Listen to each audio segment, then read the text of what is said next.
Oke, kayaknya udah cukup ya. Tadi ada satu pertanyaan pengen aku jawab mana ya? Oh ini nih, terakhir ini ya. Udah jangan tanya lagi, terakhir. Kalau menurut Kep, bantuan leader untuk bantu closing itu sejauh mana ya? Apa hanya kasih motivasi aja? Atau bantu nelpon langsung camit mitranya? Kalau kita kerjanya by online, Kep. Maaf kalau salah tanya. Oke, benar ditanyanya. Jadi gini, bantuan mentor atau leader untuk closing itu ya bisa sampai closing, ya. Tapi tata caranya yang perlu diperbaiki.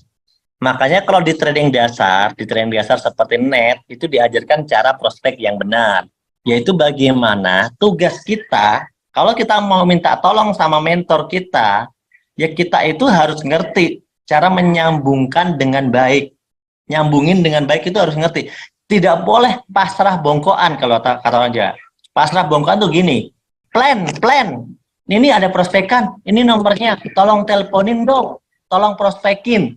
Itu namanya leader Anda ya nggak mau lah. Emang leader Anda itu bawahan Anda suruh-suruh begitu. Tolong prospekin. Nggak begitu caranya gitu loh. Jadi nggak begitu, membantu juga nggak begitu caranya. Jadi Anda itu harus bisa melakukan namanya edifikasi. Nah tadi di 3 prinsip dasar edifikasi itu Anda itu mempromosikan dulu. Anda itu ngomong dulu sama orangnya, Pak, ini nanti untuk lebih jelasnya, Anda udah prospek dulu, terus bilang, itu lebih jelasnya Pak, nanti saya kenalkan Pak, sama orang yang sudah sukses Pak, di bisnis ini. Beliau yang ngajarin saya, beliau juga yang sudah membantu banyak orang itu sukses. Beliau suka ngisi acara di seminar-seminar dan training.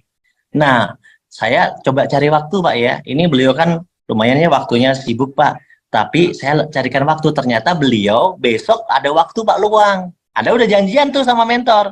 Ada waktu luang Pak. Gitu ya. Jam sekian kira-kira Pak. Jam sekian nanti saya kenalkan dengan beliau Pak supaya nanti bisa dapat arahan dan nanti Bapak bisa langsung jelas nih tentang bisnis ini, Bapak bisa tanya jawab juga. Jadi Anda itu tugasnya menjadi jembatan yang benar gitu loh.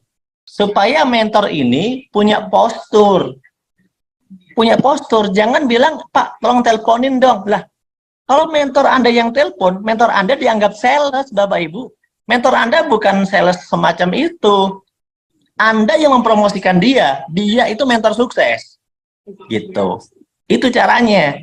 Jadi bukan bukan teleponin Pak biar closing, bukan gitu caranya. Anda harus kerja nyambungin dengan rasa hormat. Karena apa? Anda kan pengen orang ini closing. Nggak mungkin orang itu closing kalau tidak menaruh rasa hormat kepada mentor Anda. Maka di situ Bapak Ibu harus bisa caranya menjual mentor Anda. Menjual itu maksudnya bukan menjual dagangan mentor, bukan. Menjual value nilai. Gitu ya. Misalnya, ini Pak beliau masih muda Pak, tapi meskipun beliau muda, tapi beliau ini sudah banyak membantu orang sukses. Misalnya prospekan Anda udah tua gitu kan. Karena kalau orang tua dengerin anak muda kadang-kadang suka nggak mau, betul kan? Ya Anda harus ngobrol dulu gitu. Kasih edifikasi namanya. Nah, itu harus Anda lakukan. Nah, nanti mentor Anda tinggal memberikan penjelasan. Setelah udah disambungin tuh, nanti misalnya teleponan bertiga kah, atau bagaimana, itu diatur aja. Nah, nanti mentor Anda akan memberikan penjelasan, pengarahan, meyakinkan, dan sebagainya. Gitu ya.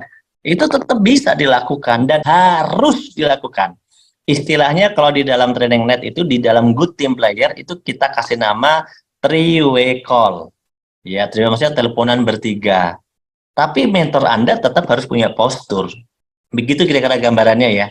Jadi nggak sembarangan gitu ya, nggak sembarangan terus kita kasih nomor Pak, tolong dong, ini udah saya prospek, tolong dong Pak, teleponin. Sebenarnya bisa, tapi nggak bergengsi, dan mentor Anda itu tadi nggak berkelas. Biasanya nggak closing. Yang lebih bagus itu Anda yang nyambungin, supaya Anda belajar nyambungin lah. Intinya kenal gini aja deh. Gini aja gambarnya. Anda punya prospekan nih, kenalin sama saya leader Anda nih. Kenalin sama saya.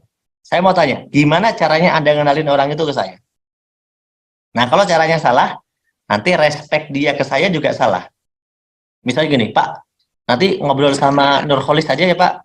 Nurholis ini bisa jelasin dia. Misalnya Anda bilang gitu nih, siapa Nurholis? Oh ini Pak yang bisa jelasin, teman saya. Nanti Bapak ngobrol sama dia aja ya. Misalnya Anda bahasanya kayak begitu, kira-kira orang itu respect atau biasa aja ke saya? Udah gak ada yang komentar nih, biasa aja kan? Beda kalau Anda bilang, Pak, nanti kita akan belajar, Pak ya. Akan saya kenalkan dengan namanya Kapten Nur. Oh siapa? Ini Pak, beliau yang sudah membantu banyak orang Pak, ya, yang sukses di bisnis ini. Beliau suka ngisi training-training di berbagai kota. Ya waktunya memang tidak banyak, tapi saya udah bikin janji, nanti kita bisa ngobrol. Pasti beda gitu loh. Anda harus belajar caranya mengenalkan orang dengan elegan. Itu aja kalau orang baru itu begitu. Orang baru itu kerjaannya memperkenalkan mentornya dengan elegan, tapi tidak berlebihan, jangan lebay. Beliau adalah orang yang sukses, Pak. Beliau udah dapat 30 Pajero. Yang kayak gitu, Pak, nggak elegan, nggak usah nyebut-nyebut harta. Nggak usah nyebut-nyebut harta. Kelihatan sombong, ya kan? Orang itu banyak yang risih kalau kita ngomongin harta, risih, nggak nyaman. Oke ya. Jadi edifikasi, mempromosikan itu tidak selalu harus menyebutkan harta. Ya, kenapa banyak orang ngebully? Wah, Pajero, Pajero, banyak. Kenapa banyak orang ngebully? Mereka gemes. Karena cara-cara Anda itu nggak elegan, gitu loh. Terlalu bicarain Pajero harta, gitu. Bicarakanlah dengan bahasa-bahasa yang lebih halus, yang lebih elegan, gitu. Sama kayak gini lah, saya gini, saya jelaskan. Murid itu sama guru hormat kan. Orang tuanya juga ke gurunya hormat. Iya Pak, iya Pak Guru. Kenapa hormat? Karena orang tuanya memberikan nilai, ini adalah guru yang mendidik anaknya. Nggak harus bilang, ini udah dapat Pajero, luxury 1 miliar. Nggak juga, gitu. Nggak juga harus begitu, nggak juga. Justru kalau Anda selalu terpaku kata-kata dengan istilah mobil, harta, Anda nanti repot. Ya kan? Anda pas presentasi selalu ditanya, kamu udah dapat apa? Gitu-gitulah. Biasanya gara-gara, tahu nggak gara-gara apa? Gara-gara salah ngomong. Anda salah menyusun kalimat. Salah menyusun kata-kata, salah menyusun pertanyaan, itu bisa menyebabkan jawaban yang salah atau respon yang salah.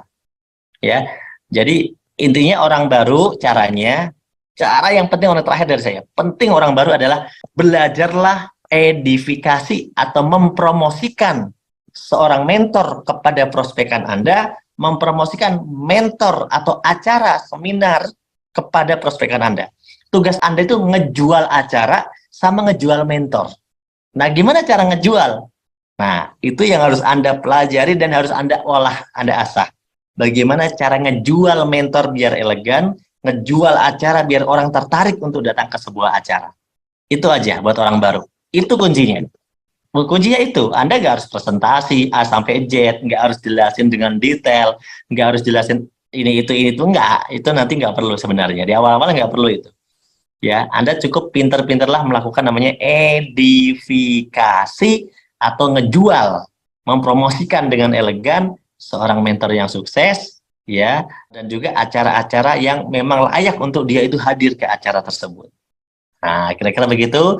Cukup sekian dari saya. Terima kasih atas kebersamaannya ya teman-teman semuanya.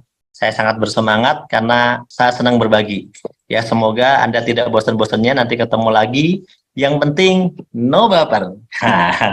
No baper ya. Kalau kita belajar kita harus terbuka dan kita dengarkan apapun arahan yang disampaikan oleh mentor yang kita anggap itu sukses. Kalau Anda misalnya baper, Anda jangan ikut training karena Anda tidak perlu mendengarkan mentor-mentor Anda tidak perlu mendengarkan saya karena Anda orang yang baper biasanya punya jawaban sendiri, yaitu selalu punya cara sendiri dengan caranya sendiri. Jadi yang itu nggak usah belajar. Yang belajar harus orang yang berpikiran terbuka. Siap? Mungkin yang saya sampaikan tidak 100% benar, dan itu bukan mungkin, pasti tidak 100% benar, dan tidak semuanya nyaman di telinga Bapak Ibu, dan tidak semuanya cocok di Bapak Ibu semuanya. Oleh karena itu, pasti saya punya banyak kesalahan. Saya mohon maaf. Subhanakallahumma wa bihamdika, asyhadu an la ilaha illa anta, astaghfiruka wa atubu ilaik. Assalamualaikum warahmatullahi wabarakatuh.